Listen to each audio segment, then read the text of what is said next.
उत्तर प्रदेश के एक छोटे से गांव में सूरज की पहली किरणें खेतों पर पड़ रही थी। मिट्टी की खुशबू पूरे वातावरण में फैली थी। इसी गांव में रहता था रामकिशन, एक गरीब लेकिन ईमानदार किसान। हे धरती माँ, तू मेरी सबसे बड़ी दौलत है। तेरा कर्ज मैं कभी नहीं चुका सकता। बेटा, काम उतना मत कर कि थक जाओ। भगवान सब देखता है। गांव में ठाकुर प्रताप सिंह का सिक्का चलता था।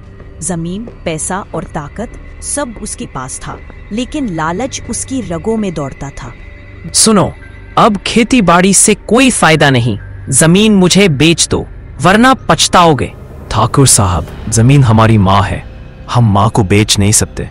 देखते हैं ये दिन तेरे साथ रहती है। ठाकुर ने रामकिशन को सबक सिखाने के लिए रात के अंधेरे में उसकी फसल में आग लगवा दी। आग आग! रामकिशन के खेत में आग लग गई। हे भगवान, मेरी सारी मेहनत राख हो गई। गांव वाले चुपचाप तमाशा देखते रहे। कोई ठाकुर से डरता था, कोई अपनी मजबूरी में खामोश था। हम सब जानते हैं किसने किया, लेकिन बोलने की हिम्मत किस में है। ठाकुर से उलझना मौत को न्योता है। रामकिशन, फसल जली तो तुम्हारा नुकसान हुआ, लेकिन हमारा पैसा वापस चाहिए। समय पर कर्ज नहीं चुका तो जमीन नीलाम होगी। साहब, मेहनत करूंगा, फिर से खेती करूंगा, बस थोड़ा समय चाहिए। बेटा, तू टूट मत। ये मुश्किलें तेरी परीक्षा है। सच की राह कठिन होती है, लेकिन जीत उसी की होती है। माँ, मैं हार नहीं मानूंगा। रामकिशन ने कर्ज लेकर दोबारा बुआई की।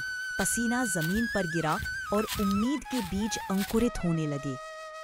गांव के पुराने अध्यापक मास्टर दीनानाथ रामकिशन की हालत देखकर उसके पास आए। बेटा, गांव तुम्हारा साथ देगा। डर को हराकर आगे बढ़। रामकिशन भाई, मालिक ने ही आग लगवाई थी।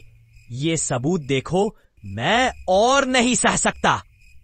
हे भगवान, सच आखिरकार सामने आ ही गया।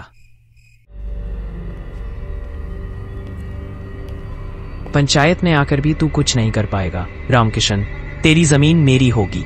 नहीं ठाकुर, ये रहे सबूत। तू ही मेरी फसल जलाने का दोषी है। न्याय चाहिए, अन्याय नहीं सहेंगे। पंचायत फैसला सुनाती है। ठाकुर दोषी है और उसकी जमीन किसानों में बांट दी जाती है। रामकिशन की मेहनत और सच्चाई की जीत हुई। गांव फिर से खुशहाल हो गया। सच चाहे कितना भी दब जाए, एक दिन सामने आता ही है। मेहनत और सच्चाई से बड़ी कोई ताकत नहीं।